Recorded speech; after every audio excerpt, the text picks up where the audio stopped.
Welcome to COMX-TV. We are your weekly guide to the comic book world. I'm host number 1. My name is Mike Rizzo. And I'm host number 2. I'm Steve. And we're glad you're watching our weekly episode number 2.11. This is the 11th week of our 13-week season. Only a couple more weeks left. In our first season of our second season. It's the first season of our second season. If you want to think of it that way. It's different. Leave me alone. So, we're going to kick it right off with some great news that we had. Topping the news this week, COMX-TV was there on Friday, December 10th, 1993, when Image Comics, Homage Studios began their Killer Instinct tour. The only video media allowed to document this was COMX-TV. We caught the crowds of approximately 1,000 people waiting patiently in the rain there to see who did they want to see? Jimmy! That's right, and they saw him. For nearly 3 hours, Lee, Mark Silvestri, Brandon Choi, Mike Heisler, and Alex Garner signed autographs for the wet New York fans at Comic Mania on 23rd Street. Over the next few weeks, we will be presenting an exclusive COMX-TV interview with Jim Lee.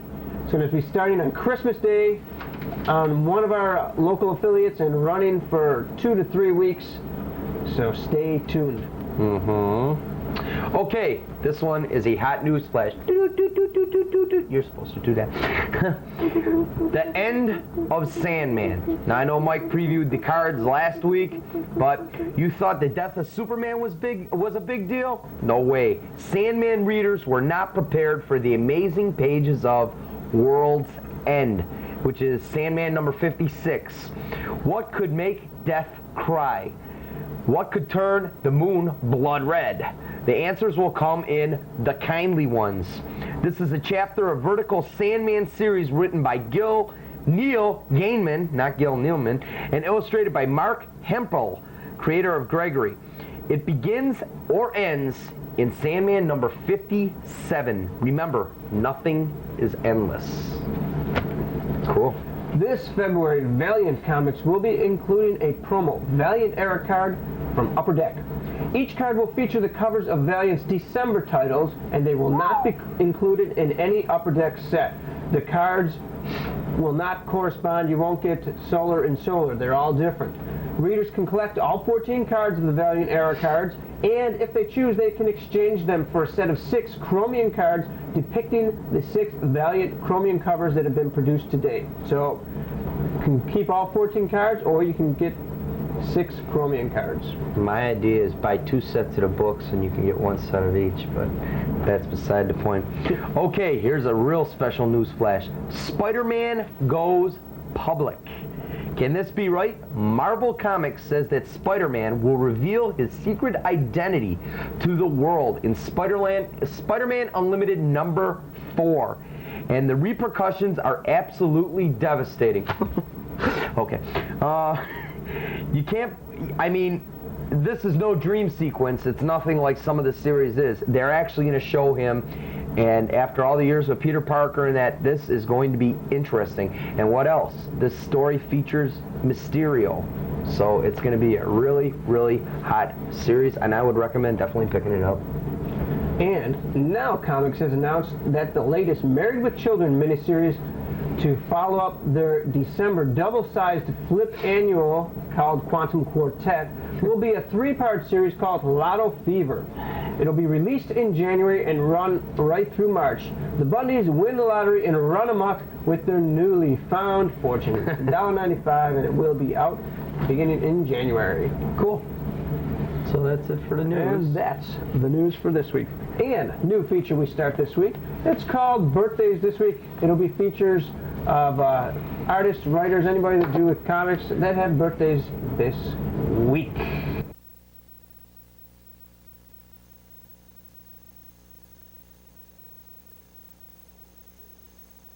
Okay, on to our mainstream reviews. This is where Steve tells you what's hot and what's not in the mainstreams. Okay, for my first one, Spawn, number 16, $1.95 from Image. Remember last week that I said the Violator was gone? I was wrong! Number 16 came out. There are 2 Violators. It's a place called A Little Hell on Earth in Simmonsville. Yes, Al Simmonsville, but Al Simmons is going to be fighting also a new enemy called Anti-Spawn. This was a really interesting and really, like most of the Spawn books, it had a weird turn. It starts out with the Violators attacking 2 army guys in Simmonsville, and then it ends up, as you can see, with a new character called the Anti-Spawn, which is sent back to destroy Spawn. This one was really good. The color was fabulous. Gives a very in-depth story on what happened. I gave this one a really good rating. I would definitely go out and buy this one. $1.95 from Image. Okay, number 2, following in the footsteps, Deathmate Red. A little pricey at $4.95. It's an Image Valiant crossover. Youngblood vs. Nightstrike. This has got to be the best one yet. I know I say it about all of them, but every single Deathmate gets better. This one puts Youngblood, which is Badrock, Dutch, Vogue, Die Hard, and Bloodshot, up against Nightstrike, Chapel, Eternal Warrior, Kirby the Berserker, and Simmons, with a special guest by the name of Prophet, which he freaks out because you're watching one. Chapel gets killed, Eternal Warrior gets killed, Bloodshot gets killed, Die Hard. It's really wild the way they kill each other off, and at the end, Prophet's carrying his good friend Eternal Warrior, and it's really good. Definitely go pick this one up in the series. This is the new lead to the next one, and for $4.95, like I said, a little pricey, but I definitely give this one a top rating also for the color and the artwork. Number 3, my honey, Vampirella number 5. It's $2.95. It's from Harris Comics, I believe. Yes, it is. This one, the French Prime Minister is still after Vampirella. He's been after her for a long time. She tried to kill him. She missed. She killed Dracula, quote unquote, supposedly. She's turning into her mists and her little demons and this and that. This one was pretty good. They came up on a cruise ship. She was on a cruise ship. The Prime Minister's little army came up underneath the cruise ship in a sub. They got on the shipboard. They were trying to catch her. Non-stop action from front to back. This one was pretty good. If you like Vampirella, nice fold-out, awesome picture. Pick this one up just to follow in the footsteps of keeping up with Vampirella. I gave this one another top rating. Man, I like these top ratings lately. This is getting really hard to believe. For my 4th and final one, this is an Ashcan version. I don't know if anybody can get this yet. This was given to me. It was autographed by David Ammerman. And this is the Wrath and Rune number 1 flip. This gives a little bit insight of the story on how this series is going to be.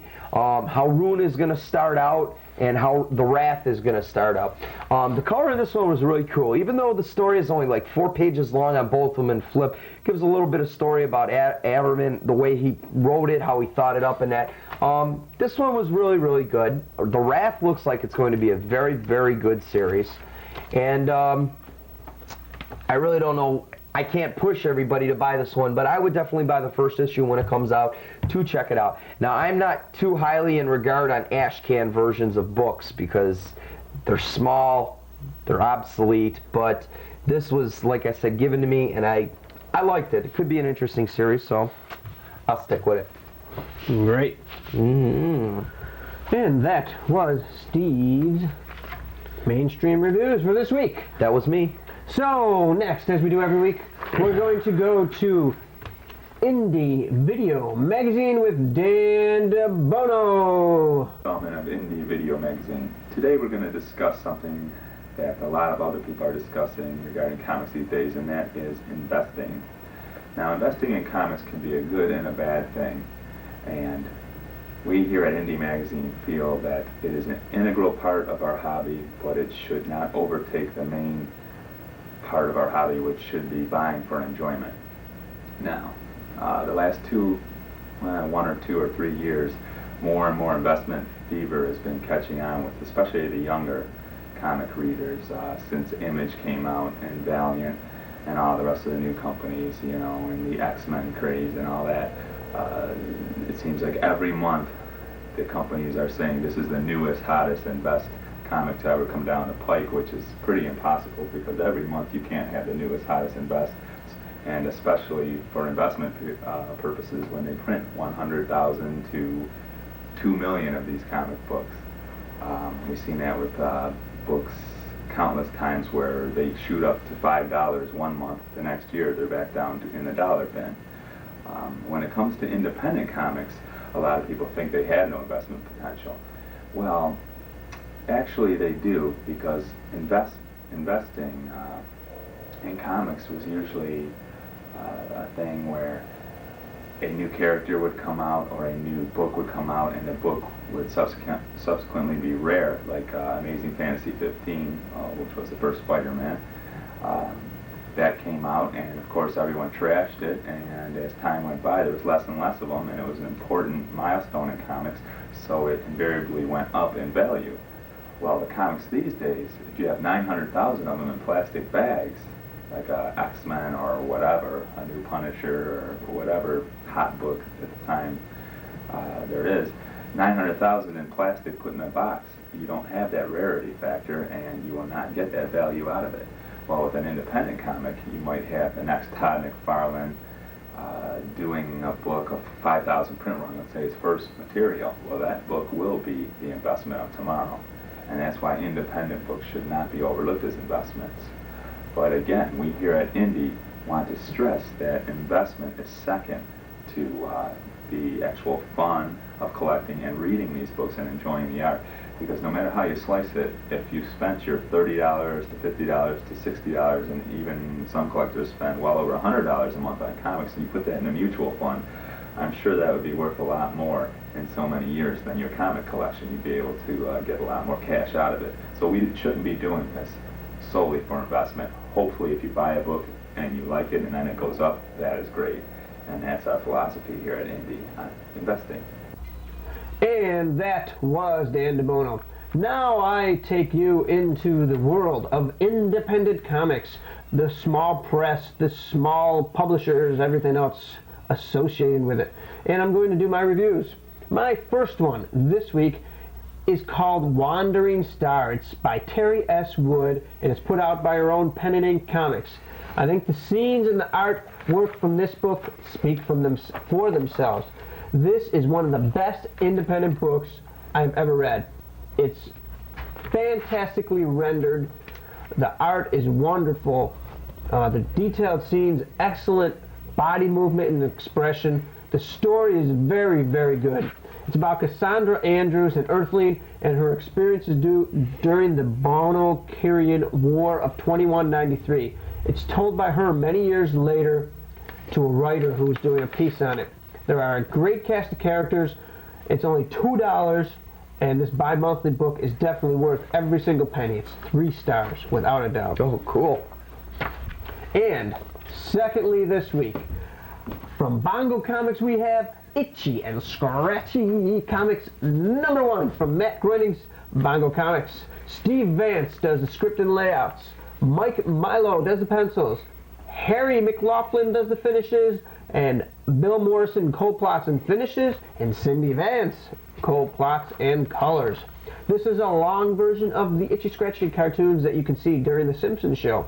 It's got a good story. Scratchy the cat finds out that Itchy the mouse gets 90% of their profits, while Scratchy's manager gets 10%, leaving nothing for Scratchy.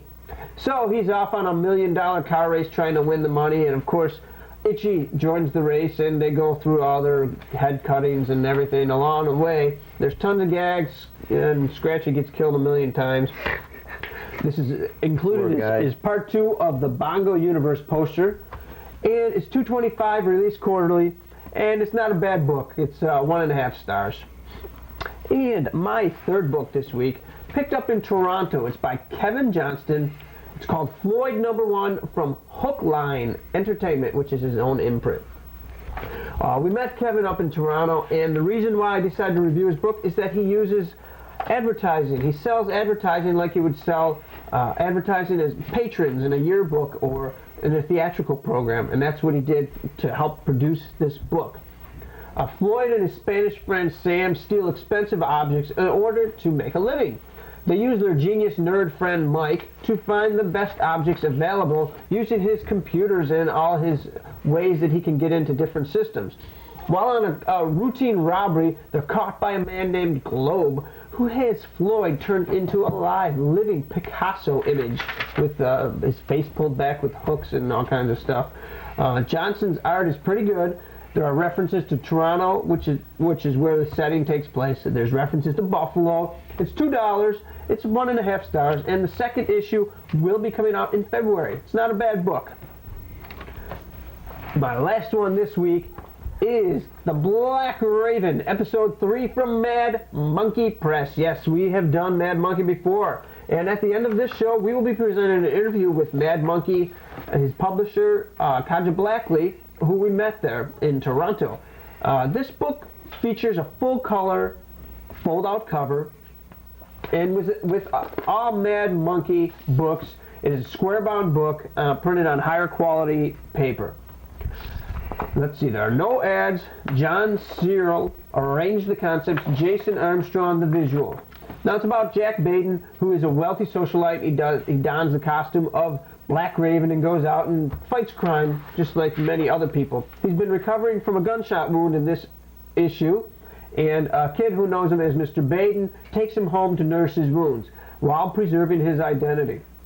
Story and art are very good. It's not Batman, it's not Spider-Man, he's not the same kind of vigilante, but it's very good.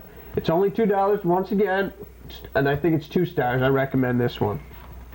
And I think we've done a good job this week on picking some fine, entertaining books for your perusal. Yes.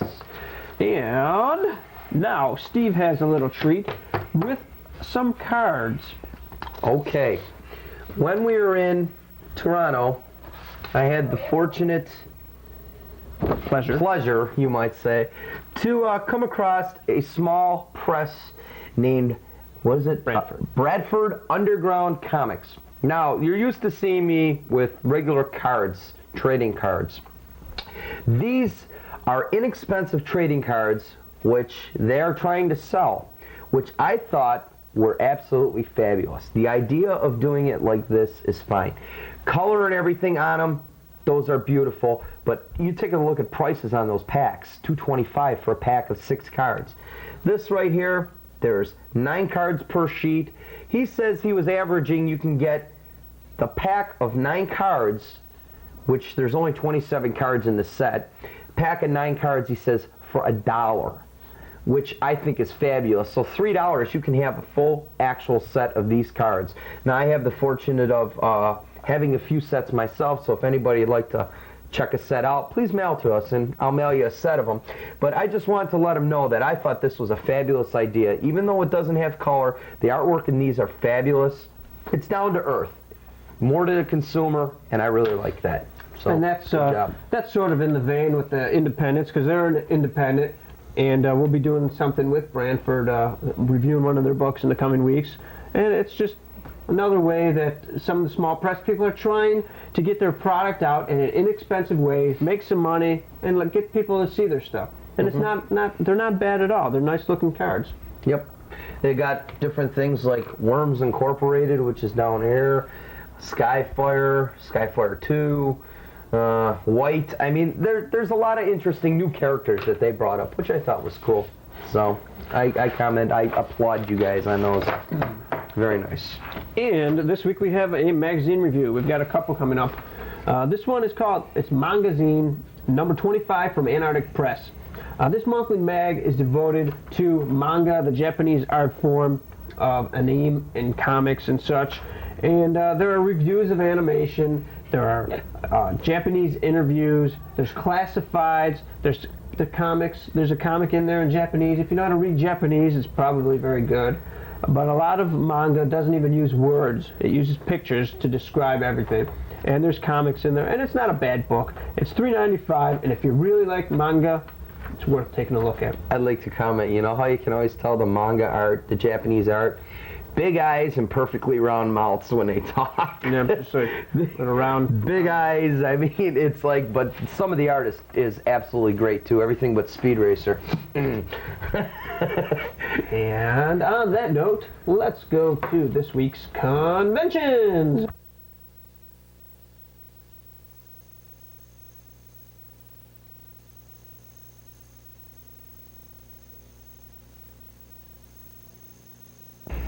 And this is our weekly comics previews.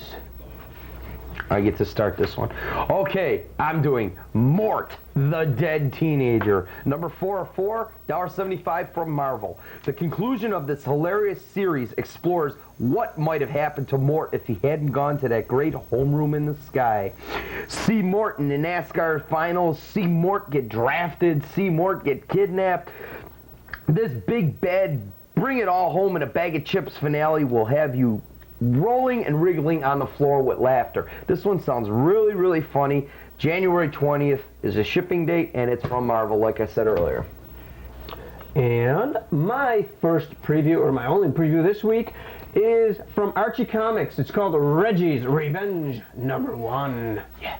Lock the doors, shut the windows, and hide your grandmother. The original Rotten Eggs back in this collection of new stories and classic Reggie stories. Move over, Lobo! It comes with a pull-out full-color poster of Reggie. It's $2, and it will be out in February, so stay tuned for that one. I wonder if he finally gets a date with Veronica. Probably not. Nah. And now we are going to prepare for our interview. We've got an interview with Kaja Blackley, who is the publisher of Mad Monkey Press. We're going to meet some of the members of the Mad Monkey staff, and they do a lot of books that we've done, reviewed over the past few weeks, including The Black Raven, Masquerade, and Magician's Village. So take a look at this. You know, these might help you explain a little bit about what Mad Monkey is, who they are, and what they're doing. And Steve will end our show. Okay, next time you patronize your local comic shop, when you buy a book, take it home, read it. Just don't bag it and throw it on a shelf like we say every week. Don't abuse them. Read it. So next time you patronize them, tell them you've seen it on COMX-TV! See ya. Bye-bye. Next week is Christmas. Merry Christmas. Ho, ho, ho. This is Mike, and we're here up in Toronto at the International Center, and we're doing some interviews with some people at this big show. There's over 150 tables, and we're going to start off today with some interviews with members of Mad Monkey Press. So, how you doing today, Kaja? Really good. How about you? Good. So, why don't you give us a little rundown on what's going on with Mad Monkey at this, Okay, this sounds time? good. Well, what we did was, everybody told us, don't start an independent company. It can't be done. So we took a few starter issues. We tried Masquerade and Magician's Village, and we tested the market. We had amazing selling power with them. They sold out. So we sat down and we decided to say, let's try something different with comic books. Let's first evolve the comic book, get rid of the saddle stitch, make it square bound, and try something that's bent a little differently from the medium. So that's what we're doing. And how's it working? Amazing, amazing. It's funny, we're finding that a lot of people that don't even read comic books are getting copies of these and reviewing them in newspapers all around North America, which is interesting in itself. Yeah. How do you sell in the States? We sell through all the major distributors, Diamond, Capital, Comics. Do they sell well? They sell very well. We've actually even gotten good reviews from Diamond and Capital themselves. Great.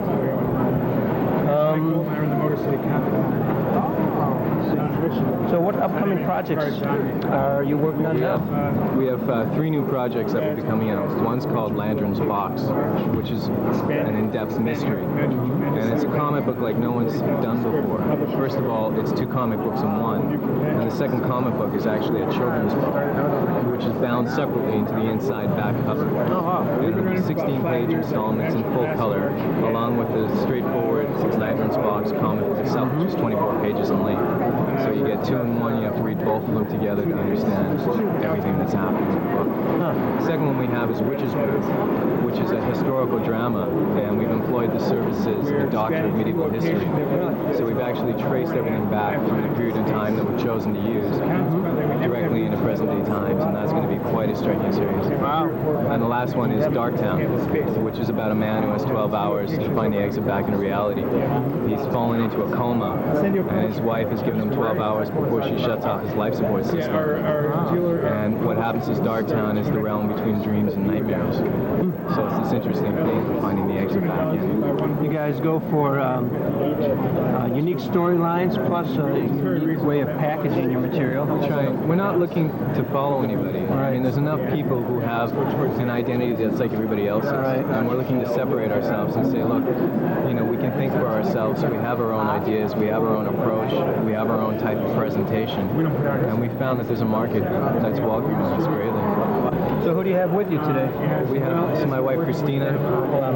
Actually, Chris and I sort of started the company, and we're artists by trade, but we've actually put everybody else's work out, and our own will follow up. So we're sort of tied into Darktown and Lantern's Box, and which is great. Mark is our marketing director. Dennis is no problem. Dennis is the new artist for the Black Ridge, and soon everybody will be seeing his work, and it's just amazing. Allison is the artist for Magician's Village, and she's my co-plotter on that series. And Andrew, back there, is the writer for The Acolyte. Unfortunately, Maria Garcia was detained today, so she won't be here till tomorrow, and she's the artist for The Acolyte. Killing your monkeys. Oh, no problem. We're trying to make it big. I think that's it for now. If I could say anything else, we'll come back. You know, I'd just like to say everybody that supported us, I'm very grateful for their help and their time, and all the retailers that have given us time, we're appreciative of that too.